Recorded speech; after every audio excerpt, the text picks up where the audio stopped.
ನಮಸ್ಕಾರ. ಮುಖ್ಯಾಂಶಗಳು. ಕನಿಷ್ಠ ಬೆಂಬಲ ಬೆಲೆ ವ್ಯವಸ್ಥೆ ಮುಂದುವರಿಯಲಿದೆ. ಸಣ್ಣ ರೈತರ ಜೀವನ ಸುಧಾರಣೆ ಅಗತ್ಯ. ರಾಜ್ಯಸಭೆಯಲ್ಲಿ ಕೃಷಿ ಕಾಯ್ದೆಗಳ ಕುರಿತು ವಿವರಣೆ ನೀಡಿದ ಪ್ರಧಾನಿ ನರೇಂದ್ರ ಮೋದಿ.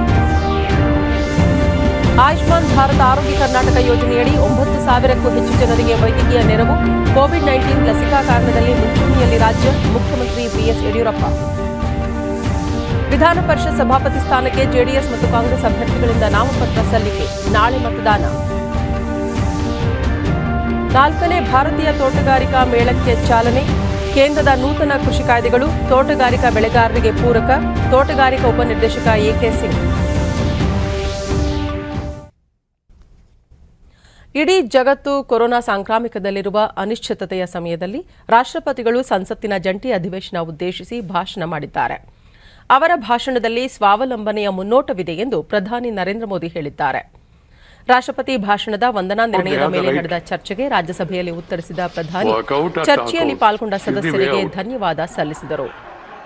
ರಾಷ್ಟ್ರಪತಿ ಭಾಷಣದ ಮೇಲಿನ ಚರ್ಚೆಯಲ್ಲಿ ಸದಸ್ಯರು ಪಾಲ್ಗೊಂಡರೆ ಅದು ಉತ್ತಮ ಬೆಳವಣಿಗೆ ಎಂದು ಹೇಳಿದರು. ಭಾರತ ಅವಕಾಶಗಳ ಆಗರವಾಗಿದ್ದು, ದೇಶದ ಯುವ ಮನಸ್ಸುಗಳನ್ನು ನೋಡಿದಾಗ ಭಾರತದ ಅವಕಾಶಗಳು ಹಾಗೂ ಆಶಯಗಳ ನೆಲೆಯಾಗಿದೆ ಎಂಬುದು ಮನನವಾಗುತ್ತದೆ ಎಂದು ನುಡಿದರು. ಹಿಂದಿ ಕವಿ ಮೈಥಿಲಿ ಶರಣ್ ಗುಪ್ತಾ ಅವರ ಕವನ ಅವಕಾಶ ನಿನಗಾಗಿ ಕಾಯುತ್ತಿದೆ, ಆದರೆ ನೀನು ಸುಮ್ಮನೆ ನಿಂತಿರುವೆ. ಎದ್ದೇಳು ಭಾರತ, ಪ್ರತಿಯೊಂದು ಗಳಿಗೆಯೂ ಮಹತ್ವದ್ದು ಎಂದು ಪ್ರಧಾನಿ ಉಲ್ಲೇಖಿಸಿದರು.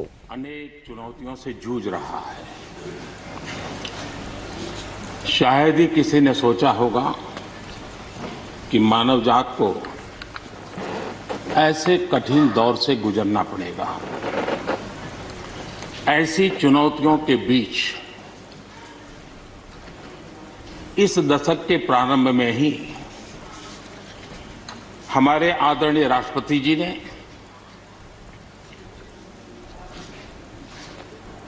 जो संयुक्त सदन में अपना उद्बोधन दिया, वो अपने आप में इस चुनौतियों भरे विश्व में एक नई आशा जगाने वाला, नया उमंग पैदा करने वाला और नया आत्मविश्वास पैदा करने वाला. तो ऐसा लगता है कि आज भारत सच्चे अर्थ में एक अवसरों की भूमि है. अनेक अवसर हमारा इंतजार कर रहे हैं और इसलिए जो देश युवा हो, जो देश उत्साह से भरा हुआ हो, जो देश अनेक सपनों को लेकर के संकल्प के साथ सिद्धि को प्राप्त करने के लिए प्रयासरत हो, वो देश इन अवसरों को कभी जाने नहीं दे सकता.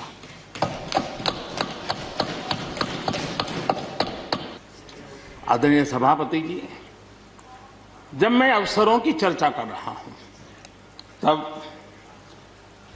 महाकवि मैथिली शरण गुप्त जी की कविता को मैं उद्घोषित करना चाहूंगा.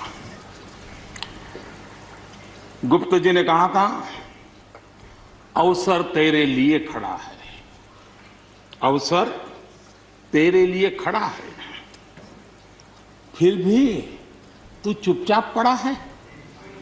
अवसर तेरे लिए खड़ा है, फिर भी तू चुपचाप पड़ा है. तेरा कर्म क्षेत्र बड़ा है, तेरा कर्म क्षेत्र बड़ा है, पल पल है अनमोल, पल पल है अनमोल. अरे भारत उठ, अरे भारत उठ, आंखें खोल. ये मैथिली शरण गुप्त जी ने कहा था. ಕೋವಿಡ್-19 ಸಾಂಕ್ರಾಮಿಕದಿಂದಾಗಿ ಯಾರೂ ಊಹಿಸದ ಪರಿಸ್ಥಿತಿ ನಿರ್ಮಾಣವಾಗಿತ್ತು. ಕುಟುಂಬದ ಸದಸ್ಯರು ಪರಸ್ಪರ ನೆರವು ಹಂಚಿಕೊಳ್ಳಲು ಸಾಧ್ಯವಾಗದ ಸ್ಥಿತಿ ಕಂಡುಬಂತು. ಭಾರತ ಈ ಪರಿಸ್ಥಿತಿಯನ್ನು ಹೇಗೆ ನಿಭಾಯಿಸಲಿದೆ ಎಂದು ಇಡೀ ಜಗತ್ತು ಚಿಂತಿತವಾಗಿತ್ತು. ಆದರೆ ದೇವರ ದಯೆಯಿಂದ ಪರಿಸ್ಥಿತಿಯನ್ನು ಉತ್ತಮವಾಗಿ ನಿಭಾಯಿಸಿದೆವು. ಕೊರೋನಾ ವಿರುದ್ಧ ಸಮರದಲ್ಲಿ ಜಯದ ಶ್ರೇಯಸ್ಸು ಭಾರತದ ಜನತೆಗೆ ಸಲ್ಲಬೇಕು. ಇದು ಯಾವುದೇ ವ್ಯಕ್ತಿ ಅಥವಾ ಸರ್ಕಾರಕ್ಕೆ ಅಲ್ಲ ಎಂದು ಪ್ರಧಾನಿ ಹೇಳಿದರು. ದೇಶ ಕೋವಿಡ್ ಸಾಂಕ್ರಾಮಿಕ ತಡೆಗೆ 1ಕ್ಕಿಂತ ಹೆಚ್ಚು ಲಸಿಕೆಗಳನ್ನು ಅಭಿವೃದ್ಧಿಪಡಿಸಿದೆ. ಭಾರತದಲ್ಲಿ ಜಗತ್ತಿನ ಅತಿದೊಡ್ಡ ಲಸಿಕೆ ಅಭಿಯಾನ ನಡೆಯುತ್ತಿದೆ. ಭಾರತ ಔಷಧೀಯ ಆಗರವಾಗಿದ್ದು 150ಕ್ಕೂ ಹೆಚ್ಚು ದೇಶಗಳಿಗೆ ರಫ್ತು ಮಾಡಿದೆ. ಭಾರತೀಯ ವೈದ್ಯರು ಪ್ರತಿಯೊಂದು ದೇಶದಲ್ಲೂ ಸೇವೆ ಸಲ್ಲಿಸುತ್ತಿದ್ದಾರೆ ಎಂದರು. ನಮ್ಮ ಶಕ್ತಿ ನಮ್ಮ ಒಕ್ಕೂಟ ವ್ಯವಸ್ಥೆ ಕೊರೋನಾ ವಿರುದ್ಧದ ಹೋರಾಟದಲ್ಲಿ ಕೇಂದ್ರ ಹಾಗೂ ರಾಜ್ಯ ಸರ್ಕಾರಗಳು ಪರಸ್ಪರ ಸಹಕರಿಸಿ ಒಗ್ಗೂಡಿ ಕಾರ್ಯನಿರ್ವಹಿಸಿದವು ಎಂದು ಪ್ರಧಾನಿ ಹೇಳಿದರು.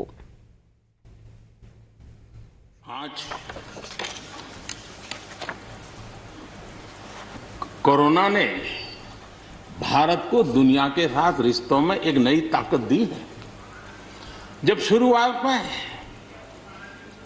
कौन सी दवाई काम करेगी, वैक्सीन नहीं थी, तो सारा विश्व का ध्यान भारत की दवाइयों पर गया.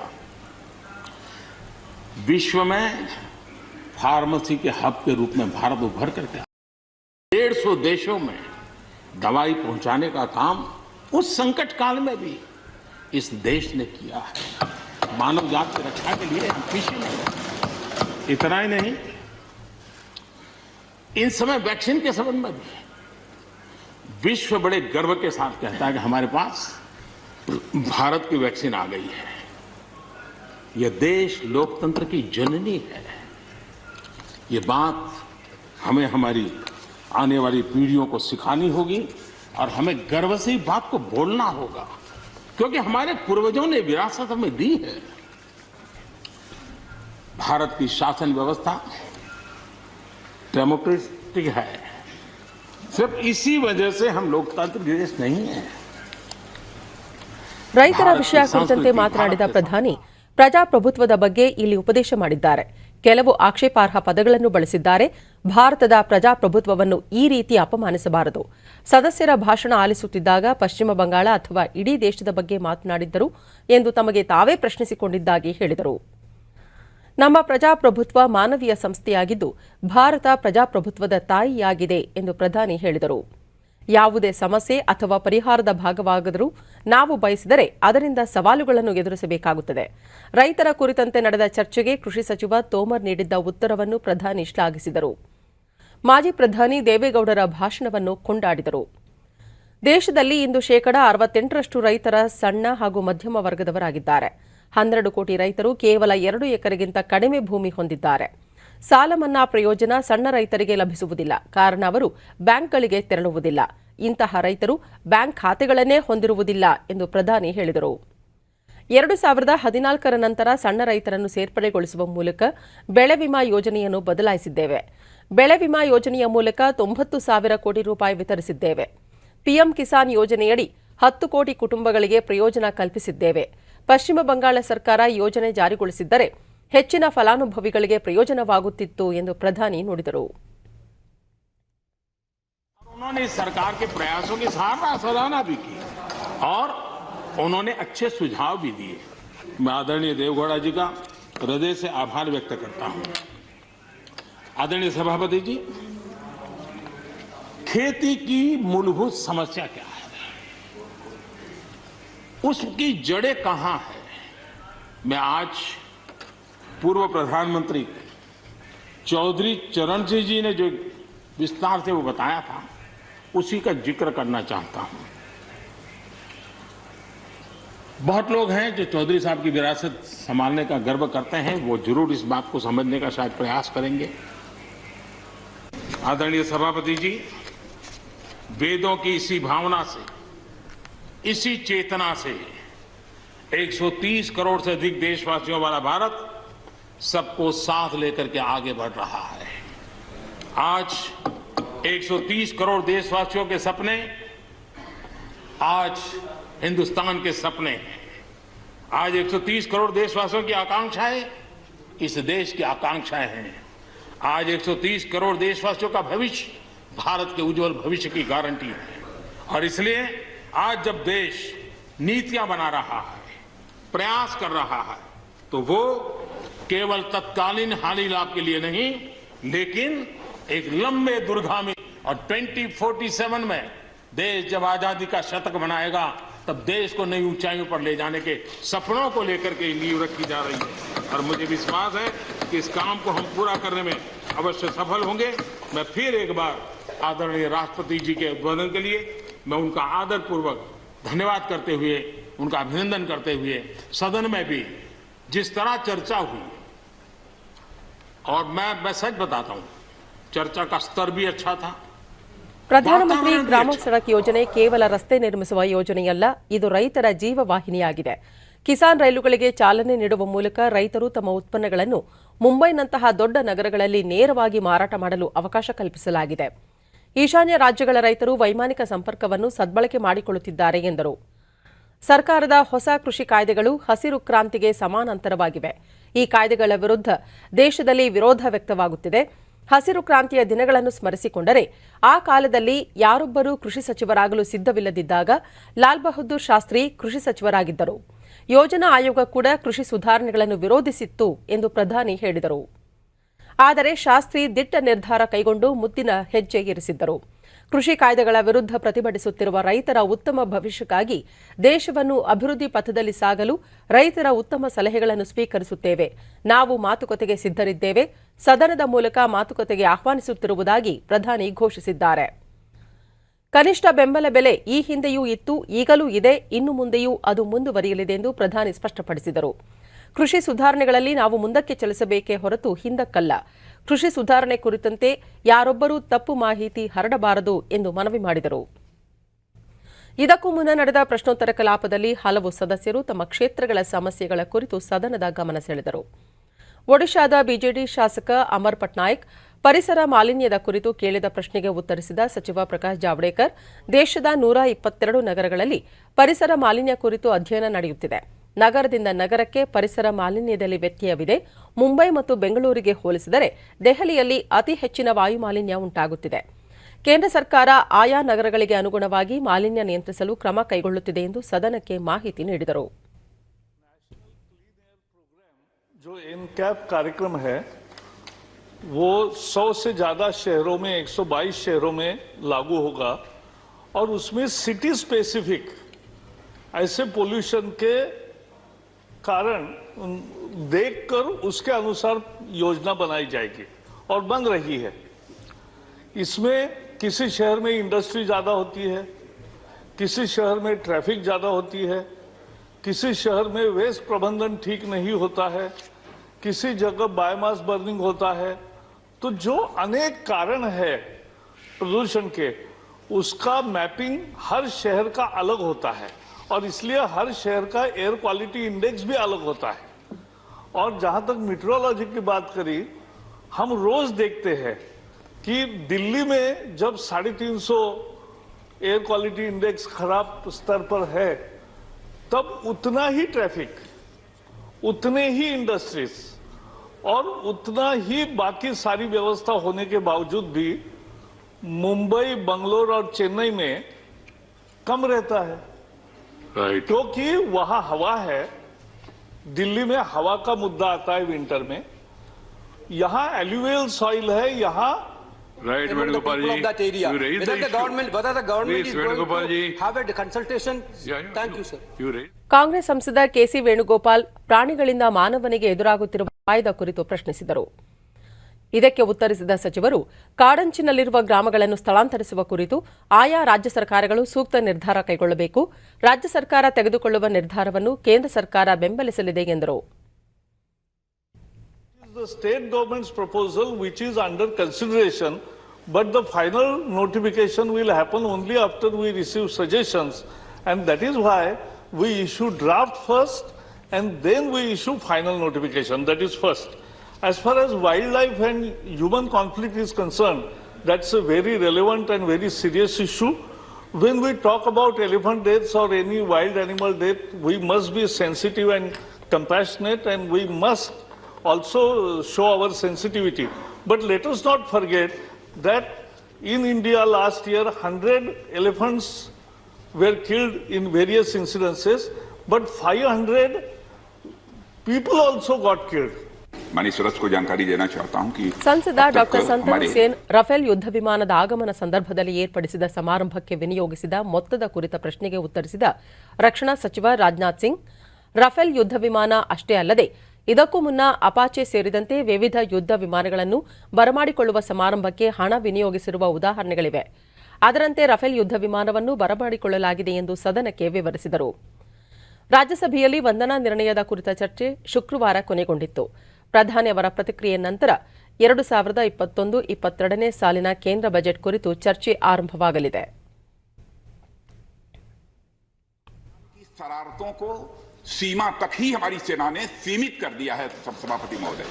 सचमुच जिस प्रकार की कार्रवाई हमारी सेना के द्वारा की जाती है, हमारे बीएसएफ के द्वारा की जाती है और दूसरी जो हमारे फोर्सेज हैं उनके द्वारा, उसकी जितनी सराहना की जाए वह कम है। और जिस प्रकार की कार्रवाई इस समय हो रही है, मैंने कहा कि सीमा तक ही पाकिस्तान की हरकतों को अब सीमित कर दिया है हमारी सेना ने, तो उनका तो सचमुच अभिनंदन किया जाना चाहिए। राइट, श्री भट्टाचार्य जी, सेकंड सप्लीमेंट। ಒಂದೇ ಸೂರಿನಡಿ ಉತ್ಕೃಷ್ಟ ದರ್ಜೆಯ ಆರೋಗ್ಯ ಸೇವೆ ಒದಗಿಸಲು ರಾಜ್ಯ ಸರ್ಕಾರ ಮಲ್ಲೇಶ್ವರದ ಕೆಸಿ ಜನರಲ್ ಆಸ್ಪತ್ರೆಯಲ್ಲಿ ತಾಂತ್ರಿಕತೆಯ ಮಾಡ್ಯುಲರ್ ಕಂಟೈನರ್ ಐಸಿಯು ಕೇಂದ್ರವನ್ನು ಇಂದು ಮುಖ್ಯಮಂತ್ರಿ ಬಿಎಸ್ ಯಡಿಯೂರಪ್ಪ ಉದ್ಘಾಟಿಸಿದರು. ಕಾರ್ಯಕ್ರಮದಲ್ಲಿ ಉಪಮುಖ್ಯಮಂತ್ರಿ ಡಾ ಸಿಎನ್ ಅಶ್ವತ್ಥನಾರಾಯಣ, ವೈದ್ಯಕೀಯ ಶಿಕ್ಷಣ, ಆರೋಗ್ಯ ಮತ್ತು ಕುಟುಂಬ ಕಲ್ಯಾಣ ಇಲಾಖೆ ಸಚಿವ ಡಾ ಕೆ ಸುಧಾಕರ್, ಶಾಸಕ ದಿನೇಶ್ ಗುಂಡೂರಾವ್ ಮತ್ತಿತರರು ಉಪಸ್ಥಿತರಿದ್ದರು. ಸಾರ್ವಜನಿಕರ ಆರೋಗ್ಯ ಸೇವೆಗಾಗಿ 100 ಹಾಸಿಗೆಗಳ ಮಾಡ್ಯುಲರ್ ಐಸಿಯು ಹೊಸ ತಾಂತ್ರಿಕ ಉಪಕರಣಗಳನ್ನು ಒಳಗೊಂಡಿದೆ. ಪ್ರತಿಯೊಂದು ಹಾಸಿಗೆಗೆ ವೆಂಟಿಲೇಟರ್ ಸೌಲಭ್ಯ ಕಲ್ಪಿಸಲಾಗಿದ್ದು, remote ICU, high density camera, ಸಮಗ್ರ ಬೆಡ್ ಹೆಡ್ ಪ್ಯಾನೆಲ್ ಇತ್ಯಾದಿ ಆಧುನಿಕ ಸೌಲಭ್ಯಗಳನ್ನು ಈ ಆಸ್ಪತ್ರೆ ಒಳಗೊಂಡಿದೆ. ಬಳಿಕ ಮುಖ್ಯಮಂತ್ರಿ 9,744 ಜನರ ವೈದ್ಯಕೀಯ ವೆಚ್ಚಕ್ಕಾಗಿ ಆಯುಷ್ಮಾನ್ ಭಾರತ ಆರೋಗ್ಯ ಕರ್ನಾಟಕ ಯೋಜನೆಯಡಿ 8.46 ಕೋಟಿ ರೂಪಾಯಿ ವೆಚ್ಚ ಮಾಡಲಾಗಿದೆ. ರಾಜ್ಯ ಕೋವಿಡ್ ಮಾರ್ಗಸೂಚಿಗಳನ್ನು ಸಮರ್ಥವಾಗಿ ಪಾಲಿಸುತ್ತಿದ್ದು, ಕೋವಿಡ್-19 ಲಸಿಕಾಕರಣದಲ್ಲಿ ರಾಜ್ಯ ಮುಂಚೂಣಿಯಲ್ಲಿದೆ. ರಾಜ್ಯದ ಕಟ್ಟಕಡೆಯ ವ್ಯಕ್ತಿಗೂ ಉತ್ತಮವಾದ ಆರೋಗ್ಯ ಸೇವೆ ಒದಗಿಸುವುದು ಸರ್ಕಾರದ ಮುಖ್ಯ ಧ್ಯೇಯವಾಗಿದ್ದು, ಮುಂಬರುವ ದಿನಗಳಲ್ಲಿ ಆರೋಗ್ಯ ಕ್ಷೇತ್ರಕ್ಕೆ ಇನ್ನೂ ಹೆಚ್ಚಿನ ಒತ್ತು ನೀಡಲಾಗುವುದು ಎಂದು ತಿಳಿಸಿದರು. ಸರ್ಕಾರದ ಆಶಯವನ್ನು ಸಾಕಾರಗೊಳಿಸುವಲ್ಲಿ ಖಾಸಗಿ ಸಂಸ್ಥೆಗಳು ತಮ್ಮ ಕೊಡುಗೆಯನ್ನು ನೀಡುವ ಮೂಲಕ ಸಾಮಾಜಿಕ ಕಳಕಳಿಯನ್ನು ಮೆರೆದಿರುವುದು ಅನುಕರಣೀಯ. ಅಜಿಂ ಪ್ರೇಮ್ಜಿ ಫೌಂಡೇಶನ್ 1.5 ಕೋಟಿ ವೆಚ್ಚದಲ್ಲಿ ಆರ್ಟಿಪಿಸಿಆರ್ ಲ್ಯಾಬ್ ಅನ್ನು ಕೊಡುಗೆಯಾಗಿ ನೀಡಿದ್ದು, ಸಾಂಕ್ರಾಮಿಕ ವಿರುದ್ಧ ಸರ್ಕಾರದ ಹೋರಾಟದಲ್ಲಿ ಕೈಜೋಡಿಸಿದ್ದಾರೆ. ಅವರಿಗೆ ಈ ಸಂದರ್ಭ ನಾನು ಅಭಿನಂದನೆಯನ್ನು ಸಲ್ಲಿಸ್ತೇನೆ. ಈಗಾಗಲೇ ಯಾರು ದಾನಿಗಳಿದ್ದರೂ ಅವರೆಲ್ಲರಿಗೂ ಸನ್ಮಾನ ಮಾಡಿದ್ದೇವೆ. ಬಹುಶಃ ಬರುವಂಥ ದಿವಸಗಳಲ್ಲೂ ಸಹ ಈ ಥರ ಸಾರ್ವಜನಿಕ ಕೆಲಸಗಳಿಗೆ ಯಾರು ದಾನಿಗಳಿದ್ದಾರೆ ಅವರು ಮುಂದೆ ಬಂದರೆ ಸರ್ಕಾರಕ್ಕೆ ಭಾರವೂ ಕಡಿಮೆ ಆಗುತ್ತೆ, ಈ ಥರ ಒಳ್ಳೆಯ ಕೆಲಸ ಮಾಡೋಕ್ಕೆ ಅನುಕೂಲ ಆಗುತ್ತೆ. ಆದ್ದರಿಂದ ಇವತ್ತು ಯಾರು ಸನ್ಮಾನಿತರಾಗಿದ್ದಾರೆ ಅವರೆಲ್ಲರಿಗೂ ನಾಡಿನ ಜನತೆಯ ಪರವಾಗಿ ಅಭಿನಂದನೆಯನ್ನು ಸಲ್ಲಿಸಿ. ವಿಧಾನ ಪರಿಷತ್ ಸಭಾಪತಿ ಸ್ಥಾನಕ್ಕೆ ಜೆಡಿಎಸ್ನ ಬಸವರಾಜ ಹೊರಟ್ಟಿ ನಾಮಪತ್ರ ಸಲ್ಲಿಸಿದರು. ಈ ಸಂದರ್ಭದಲ್ಲಿ ಬಿಜೆಪಿ ಹಾಗೂ ಜೆಡಿಎಸ್ ಶಾಸಕರು ಉಪಸ್ಥಿತರಿದ್ದರು. ಕಾಂಗ್ರೆಸ್ನಿಂದ ನಜೀರ್ ಅಹಮದ್ ಅವರು ಪರಿಷತ್ ಕಾರ್ಯದರ್ಶಿಗಳಿಗೆ ನಾಮಪತ್ರ ಸಲ್ಲಿಸಿದರು. ಈ ಸಂದರ್ಭದಲ್ಲಿ ಕಾಂಗ್ರೆಸ್ ಪಕ್ಷದ ಹಲವು ಶಾಸಕರು ಹಾಜರಿದ್ದರು. ಇಂದು ಮಧ್ಯಾಹ್ನ 12 ಗಂಟೆಯವರೆಗೆ ನಾಮಪತ್ರ ಸಲ್ಲಿಸಲು ಕಾಲಾವಕಾಶ ನಿಗದಿಪಡಿಸಲಾಗಿತ್ತು. ನಾಳೆ ಚುನಾವಣೆ ನಡೆಯಲಿದೆ. ಕೆ ಪ್ರತಾಪ್ ಚಂದ್ರ ಶೆಟ್ಟಿ ರಾಜೀನಾಮೆಯಿಂದ ತೆರವಾಗಿದ್ದ ಸಭಾಪತಿ ಸ್ಥಾನಕ್ಕೆ ಚುನಾವಣೆ ನಿಗದಿಯಾಗಿದೆ. 75 ಸದಸ್ಯ ಬಲದ ಪರಿಷತ್ನಲ್ಲಿ 31 ಸದಸ್ಯರನ್ನು ಹೊಂದಿರುವ ಬಿಜೆಪಿ ಅತಿದೊಡ್ಡ ಪಕ್ಷವಾಗಿದ್ದು, ಜೆಡಿಎಸ್ 13 ಸದಸ್ಯ ಬಲ ಹೊಂದಿದೆ. ಕಾಂಗ್ರೆಸ್ 28, ಪಕ್ಷೇತರ ಓರ್ವ ಸದಸ್ಯರಿದ್ದು 1 ಸ್ಥಾನ ತೆರವಾಗಿದೆ. ಸಂಖ್ಯಾಬಲದಲ್ಲಿ ಬಿಜೆಪಿ ಮೊದಲ ಸ್ಥಾನದಲ್ಲಿದೆ. ಸಭಾಪತಿ ಸ್ಥಾನ ತೆರವಾಗಿದ್ದರಿಂದ ವಿಧಾನ ಪರಿಷತ್ತಿನ ಕಲಾಪವನ್ನು ಇದೇ ಬುಧವಾರದವರೆಗೆ ವಿಸ್ತರಿಸಲಾಗಿದೆ. ಭಾರತೀಯ ತೋಟಗಾರಿಕಾ ಸಂಶೋಧನಾ ಸಂಸ್ಥೆ ಬೆಂಗಳೂರಿನ ಹೆಸರುಘಟ್ಟದಲ್ಲಿ ಇಂದಿನಿಂದ 12ರವರೆಗೆ ಭೌತಿಕ ಮತ್ತು ವರ್ಚುವಲ್ ಮೂಲಕ ತೋಟಗಾರಿಕಾ ಮೇಳ ಆರಂಭವಾಗಿದೆ. ಕಾರ್ಯಕ್ರಮದಲ್ಲಿ ಆರ್ಟ್ ಆಫ್ ಲಿವಿಂಗ್ ಮುಖ್ಯಸ್ಥ ರವಿಶಂಕರ್ ಗುರೂಜಿ, ಭಾರತೀಯ ತೋಟಗಾರಿಕಾ ಸಂಸ್ಥೆಯ ನಿರ್ದೇಶಕ ಎಂಆರ್ ದಿನೇಶ್, ಉಪಮಹಾನಿರ್ದೇಶಕ ಎಕೆ ಸಿಂಗ್ ಸೇರಿದಂತೆ ಹಲವು ಗಣ್ಯರು ಪಾಲ್ಗೊಂಡಿದ್ದಾರೆ. ಇದೇ ಸಂದರ್ಭದಲ್ಲಿ ಅರ್ಕಾ ವ್ಯಾಪಾರ್ ಮೊಬೈಲ್ ಆಪ್ ಬಿಡುಗಡೆ ಮಾಡಲಾಯಿತು. ಈ ಆಪ್ ಮೂಲಕ ರೈತರು ನೇರವಾಗಿ ತಮ್ಮ ಬೆಳೆಗಳನ್ನು ಮಾರಾಟ ಮಾಡಲು ಅವಕಾಶ ಕಲ್ಪಿಸಲಾಗಿದ್ದು, ಮಧ್ಯವರ್ತಿಗಳಿಲ್ಲದೆ ನೇರವಾಗಿ ಗ್ರಾಹಕರಿಗೆ ತಲುಪಿಸಲು ಆಪ್ ಸಹಕಾರಿಯಾಗಲಿದೆ. ಈ ಬಾರಿ ಸ್ಟಾರ್ಟ್ಅಪ್ ಅಂಡ್ ಸ್ಟ್ಯಾಂಡಪ್ ಭಾರತಕ್ಕಾಗಿ ತೋಟಗಾರಿಕೆ ಎಂಬ ಧ್ಯೇಯೋದ್ದೇಶದೊಂದಿಗೆ ಮೇಳ ಹಮ್ಮಿಕೊಳ್ಳಲಾಗಿದೆ. ಮೇಳವನ್ನುದ್ದೇಶಿಸಿ ರವಿಶಂಕರ್ ಗುರೂಜಿ, ರೈತರು ಜಮೀನಿನಲ್ಲಿ ಕಷ್ಟಪಡುವುದನ್ನು ಮನಗಂಡಿರುವ ವಿಜ್ಞಾನಿಗಳು ಅವಿರತವಾಗಿ ಶ್ರಮಿಸಿ ಹೊಸ ತಂತ್ರಜ್ಞಾನಗಳನ್ನು ಪರಿಚಯಿಸುವ ಮೂಲಕ ರೈತರ ಆದಾಯವನ್ನು ಹೆಚ್ಚಿಸಲು ನಿರಂತರ ಪ್ರಯತ್ನದಲ್ಲಿ ತೊಡಗಿಸಿಕೊಂಡಿದ್ದಾರೆ ಎಂದು ಮಾಹಿತಿ ನೀಡಿದರು.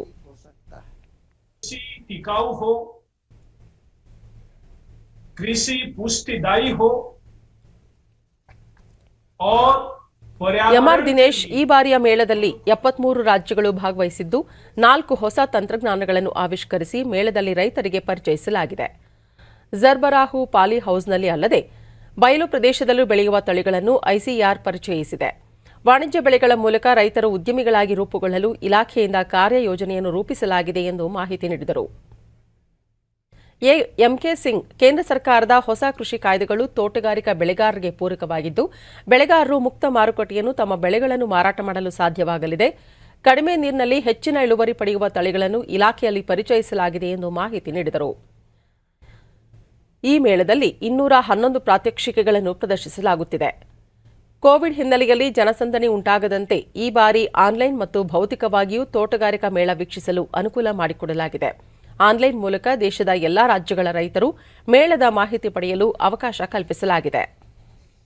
कृषि का विविधीकरण हो. ಉತ್ತರಾಖಂಡದ ಚಮೋಲಿ ಜಿಲ್ಲೆಯಲ್ಲಿ ಭಾರೀ ಪ್ರಮಾಣದ ಹಿಮ ಅವಘಡ ಸಂಭವಿಸಿದ್ದು, ನದಿ ಪಾತ್ರದಲ್ಲಿ ಪ್ರವಾಹ ಪರಿಸ್ಥಿತಿ ಉಂಟಾಗಿದೆ. ದೌಲಿ ಗಂಗಾ ನದಿಯಲ್ಲಿ ಪ್ರವಾಹ ಹೆಚ್ಚಾಗಿದ್ದು, ನದಿಯ ತಟದಲ್ಲಿರುವ ಜನರನ್ನು ಸುರಕ್ಷಿತ ಸ್ಥಳಗಳಿಗೆ ಸ್ಥಳಾಂತರಿಸಲು ಅಗತ್ಯ ಕ್ರಮ ಕೈಗೊಳ್ಳಲಾಗಿದೆ. ಈ ಮಧ್ಯೆ ರಕ್ಷಣಾ ಕಾರ್ಯಾಚರಣೆ ಚುರುಕುಗೊಂಡಿದ್ದು, ಐಟಿಬಿಪಿ ಹಾಗೂ ಎನ್ಡಿಆರ್ಎಫ್ ಯೋಧರು ಸ್ಥಳಕ್ಕೆ ಧಾವಿಸಿದ್ದು ರಕ್ಷಣಾ ಕಾರ್ಯಾಚರಣೆಗೆ ಮುಂದಾಗಿದ್ದಾರೆ. ದೌಲಿ ಗಂಗಾ ನದಿಯ ದಂಡೆಯಲ್ಲಿರುವ ಗ್ರಾಮಗಳ ಜನರನ್ನು ಸ್ಥಳಾಂತರಿಸುವಂತೆ ಚಿಮೋಲಿ ಜಿಲ್ಲಾಧಿಕಾರಿ ಸೂಚಿಸಿದ್ದಾರೆ. ಅವಘಡಕ್ಕೆ ಪ್ರಧಾನಿ ನರೇಂದ್ರ ಮೋದಿ ಉತ್ತರಾಖಂಡದ ಪರಿಸ್ಥಿತಿ ಪರಾಮರ್ಶೆ ನಡೆಸಿದ್ದು, ಮುಖ್ಯಮಂತ್ರಿ ತ್ರಿವೇಂದ್ರ ಸಿಂಗ್ ರಾವತ್ ಹಾಗೂ ಹಿರಿಯ ಅಧಿಕಾರಿಗಳೊಂದಿಗೆ ಸಮಾಲೋಚನೆ ನಡೆಸಿ ಅಗತ್ಯ ಕ್ರಮ ಕೈಗೊಳ್ಳುವಂತೆ ಸೂಚಿಸಿದ್ದಾರೆ. ಉತ್ತರಾಖಂಡದಲ್ಲಿ ಸಂಭವಿಸಿರುವ ದುರದೃಷ್ಟಕರ ಪರಿಸ್ಥಿತಿ ಕುರಿತು ನಿರಂತರ ನಿಗಾ ವಹಿಸಿರುವುದಾಗಿ, ಉತ್ತರಾಖಂಡ ರಾಜ್ಯದ ಬೆಂಬಲಕ್ಕೆ ಇಡೀ ದೇಶ ನಿಂತಿದ್ದು, ಪ್ರತಿಯೊಬ್ಬರ ಸುರಕ್ಷತೆಗಾಗಿ ಪ್ರಾರ್ಥಿಸುತ್ತಿದೆ ಎಂದು ಪ್ರಧಾನಿ ಟ್ವೀಟ್ ಮಾಡಿದ್ದಾರೆ. 20 लोग फंसे थे। आईटीबीपी ने फौरन राहत अभियान चलाया। का फ्लो रोक दिया गया है। अलकनंदा का पानी का बहाव रोका जा सके, इसलिए श्रीनगर डैम तथा ऋषिकेश डैम को खाली करवा दिया है। उत्तराखंड के मुख्यमंत्री त्रिवेंद्र सिंह रावत फौरन ही घटनास्थल के लिए रवाना हो गए। घटनास्थल पर पहुंचकर उन्होंने हालात का जायजा लिया। उन्होंने बताया कि नंदप्रयाग से आगे अलकनंदा नदी का बहाव सामान्य हो गया है। नदी का जलस्तर सामान्य से अब 1 मीटर ऊपर है, लेकिन बहाव कम होता जा रहा है। प्रभावित क्षेत्रों का दौरा करने के बाद देहरादून लौटने पर सचिवालय स्थित आपदा कंट्रोल रूम में अधिकारियों के साथ स्थिति की समीक्षा की। प्रधानमंत्री नरेंद्र मोदी ने बाढ़ से उत्पन्न स्थिति की समीक्षा की और राज्य मैं उत्तराखंड की ಕೇಂದ್ರ ಸಚಿವ ಅಮಿತ್ ಶಾ ಈ ಸಂಬಂಧ ಉತ್ತರಾಖಂಡ ಮುಖ್ಯಮಂತ್ರಿ ತ್ರಿವೇಂದ್ರ ಸಿಂಗ್ ರಾವತ್ ಅವರೊಂದಿಗೆ ಮಾತನಾಡಿದ್ದು, ಪ್ರವಾಹದ ಹಿನ್ನೆಲೆಯಲ್ಲಿ ಉಂಟಾಗಿರುವ ಪರಿಸ್ಥಿತಿ ಎದುರಿಸಲು ಕೇಂದ್ರ ಸರ್ಕಾರ ಸಾಧ್ಯವಿರುವ ಎಲ್ಲಾ ನೆರವು ನೀಡುವುದಾಗಿ ಭರವಸೆ ನೀಡಿದೆ ಎಂದರು. जल्दी से जल्दी उत्तराखंड बाहर आए और आम जनजीवन पहले की तरह शुरू हो जाए, इस दिशा में हमारे प्रयास है। ಈ ನಡುವೆ ರಾಜ್ಯ ವಿಪತ್ತು ನಿರ್ವಹಣಾ ದಳ ಹಿಮ ಅವಘಡ ಕುರಿತಂತೆ ಡೆಹ್ರಾಡೂನ್ನಲ್ಲಿ ಹೇಳಿಕೆ ನೀಡಿ 7 ಮೃತದೇಹಗಳನ್ನು ಪತ್ತೆ ಹಚ್ಚಲಾಗಿದೆ. ಅವಘಡದಲ್ಲಿ 30 ಮಂದಿ ಸುರಂಗದಲ್ಲಿ ಸಿಲುಕಿರುವ ಶಂಕೆ ಇದ್ದು, ಸುಮಾರು 170 ಮಂದಿ ನಾಪತ್ತೆಯಾಗಿದ್ದಾರೆ. ಈ ಪೈಕಿ 12 ಮಂದಿಯನ್ನು ರಕ್ಷಿಸಲಾಗಿದೆ ಎಂದು ಮಾಹಿತಿ ನೀಡಿದೆ. ಹಿಮ ಅವಘಡ ಕುಟುಂಬದವರಿಗೆ ರಾಜ್ಯ ಸರ್ಕಾರ ತಲಾ 4 ಲಕ್ಷ ರೂಪಾಯಿ ಪರಿಹಾರ ನೀಡಲಿದೆ ಎಂದು ಮುಖ್ಯಮಂತ್ರಿ ತ್ರಿವೇಂದ್ರ ಸಿಂಗ್ ರಾವತ್ ಪ್ರಕಟಿಸಿದ್ದಾರೆ. कि वो अपना और अपनों का ध्यान रखें, खुद को सुरक्षित स्थान पर तुरंत ले जाएं। प्रशासन ने हेल्पलाइन नंबर भी जारी किए हैं। उत्तराखंड पर्यटन ने ट्वीट भी कोई अनाथ बच्चे हों, कोई बच्चे हो तो हम उनको गोद लेने के लिए योगपीठ तैयार है। उनके हम शिक्षा दीक्षा उनके लिए हम लोग तैयार हैं। ಮೃತ ಕುಟುಂಬ ವರ್ಗಕ್ಕೆ ಪ್ರಧಾನಮಂತ್ರಿಗಳ ರಾಷ್ಟ್ರೀಯ ವಿಪತ್ತು ಪರಿಹಾರ ನಿಧಿಯಿಂದ 2 ಲಕ್ಷ ರೂಪಾಯಿ ಹಾಗೂ ಗಂಭೀರವಾಗಿ ಗಾಯಗೊಂಡವರ ಚಿಕಿತ್ಸೆಗೆ ತಲಾ 50,000 ರೂಪಾಯಿ ನೆರವು ಘೋಷಿಸಿದೆ. नियंत्रण में है और पड़ोसी गांवों को कोई खतरा नहीं है। हालांकि एजेंसियां नजर बनाए हुए हैं। कैबिनेट सचिव ने सभी एजेंसियों को मिलकर काम करने और राज्य प्रशासन को ರಾಷ್ಟ್ರಪತಿ ರಾಮನಾಥ್ ಕೋವಿಂದ್ ಉತ್ತರಾಖಂಡದಲ್ಲಿ ಸಂಭವಿಸಿರುವ ದುರ್ಘಟನೆಗೆ ತೀವ್ರ ಸಂತಾಪ ಸೂಚಿಸಿದ್ದು, ಘಟನೆಯಲ್ಲಿ ಸಿಲುಕಿರುವ ಜನರು ಸುರಕ್ಷಿತವಾಗಿ ಹೊರಬರಲೆಂದು ದೇವರಲ್ಲಿ ಪ್ರಾರ್ಥಿಸುವುದಾಗಿ ತಿಳಿಸಿರುವ ಅವರು, ರಕ್ಷಣಾ ತಂಡಗಳು ಸಂಕಷ್ಟದಲ್ಲಿ ಸಿಲುಕಿರುವವರನ್ನು ಸುರಕ್ಷಿತವಾಗಿ ಹೊರತರುವ ಎಲ್ಲಾ ಪ್ರಯತ್ನಗಳನ್ನು ನಡೆಸಿದ್ದಾರೆ ಎಂದು ಟ್ವೀಟ್ ಸಂದೇಶದಲ್ಲಿ ತಿಳಿಸಿದ್ದಾರೆ.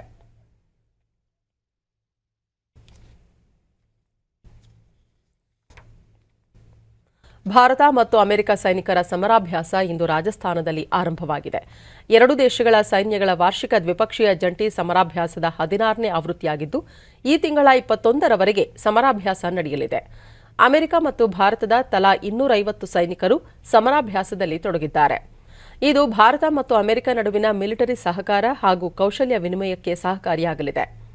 ಭಯೋತ್ಪಾದನೆಯನ್ನು ಹತ್ತಿಕ್ಕಲು ಉಭಯ ದೇಶಗಳು ಶ್ರಮಿಸುತ್ತಿದ್ದು, ಈ ಸಮರಾಭ್ಯಾಸ ಭಯೋತ್ಪಾದನೆಯ ಸವಾಲುಗಳನ್ನು ಸಮರ್ಥವಾಗಿ ನಿಭಾಯಿಸಲು ಸಾಧ್ಯವಾಗಲಿದೆ ಎಂದು ವಿವರಿಸಲಾಗಿದೆ. ದೇಶದಲ್ಲಿ ಕೋವಿಡ್-19 ಸೋಂಕಿತರ ಸಂಖ್ಯೆಯಲ್ಲಿ ಗಣನೀಯ ಇಳಿಕೆ ಕಂಡುಬಂದಿದೆ.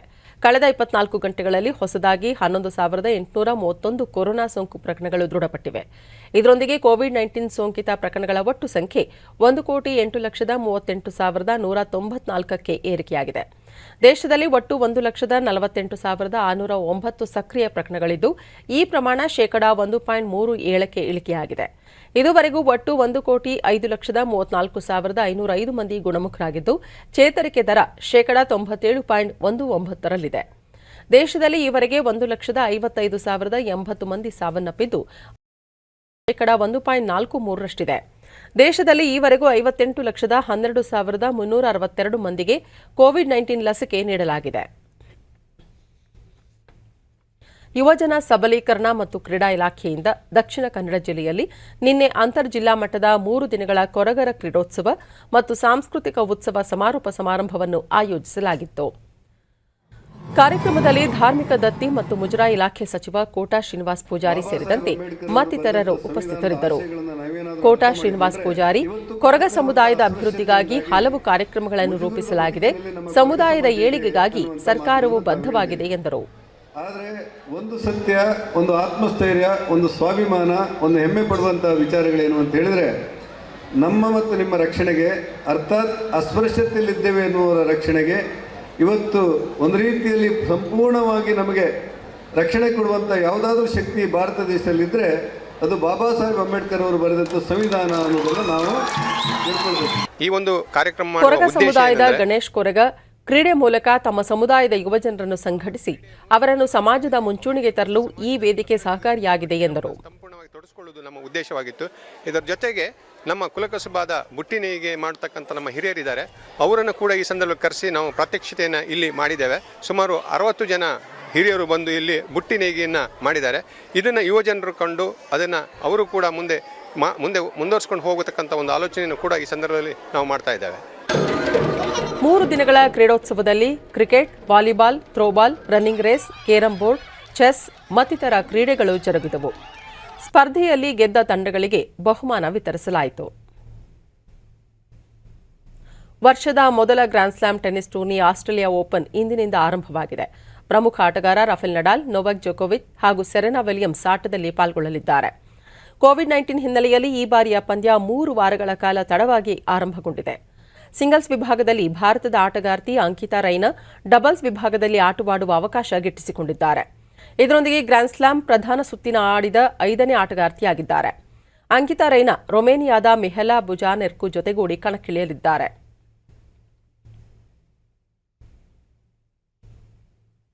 ಚೆನ್ನೈನ ಚಿದಂಬರಂ ಕ್ರೀಡಾಂಗಣದಲ್ಲಿ ನಡೆಯುತ್ತಿರುವ ಭಾರತ-ಇಂಗ್ಲೆಂಡ್ ನಡುವಿನ ಮೊದಲ ಕ್ರಿಕೆಟ್ ಟೆಸ್ಟ್ನ 4ನೇ ದಿನದಾಟ ಆರಂಭಿಸಿದ ಭಾರತ ತನ್ನೆಲ್ಲಾ ವಿಕೆಟ್ ಕಳೆದುಕೊಂಡು 337 ರನ್ ಗಳಿಸಿದೆ. ಆಟ ಆರಂಭಿಸಿದ ಇಂಗ್ಲೆಂಡ್ ಇತ್ತೀಚಿನ ವರದಿ ಬಂದಾಗ 4 ವಿಕೆಟ್ ನಷ್ಟಕ್ಕೆ 76 ರನ್ ಗಳಿಸಿ ಆಟವಾಡುತ್ತಿದೆ. ಭಾರತದ ಪರ ವಾಷಿಂಗ್ಟನ್ ಸುಂದರ್ 85 ರನ್ ಗಳಿಸಿದರು.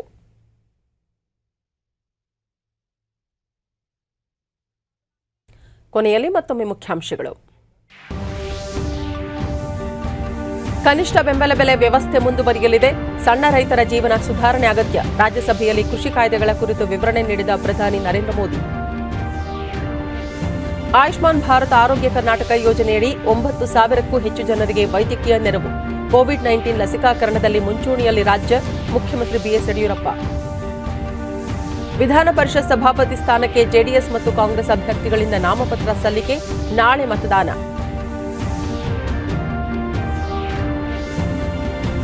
ನಾಲ್ಕನೇ ಭಾರತೀಯ ತೋಟಗಾರಿಕಾ ಮೇಳಕ್ಕೆ ಚಾಲನೆ. ಕೇಂದ್ರದ ನೂತನ ಕೃಷಿ ಕಾಯ್ದೆಗಳು ತೋಟಗಾರಿಕೆ ಬೆಳೆಗಾರರಿಗೆ ಪೂರಕ. ತೋಟಗಾರಿಕಾ ಉಪನಿರ್ದೇಶಕ ಎಕೆ ಸಿಂಗ್. ನಮ್ಮ ವಾರ್ತಾ ಪ್ರಸಾರವನ್ನು ನೀವು ಡಿಡಿ ಚಂದನ ನ್ಯೂಸ್ ಯೂಟ್ಯೂಬ್ ಚಾನೆಲ್ನಲ್ಲೂ ವೀಕ್ಷಿಸಬಹುದು. ನಮ್ಮ ಮುಂದಿನ ವಾರ್ತಾ ಪ್ರಸಾರ ಸಂಜೆ 4:30ಕ್ಕೆ ಡಿಡಿ ಚಂದನದಲ್ಲಿ. ನಮಸ್ಕಾರ.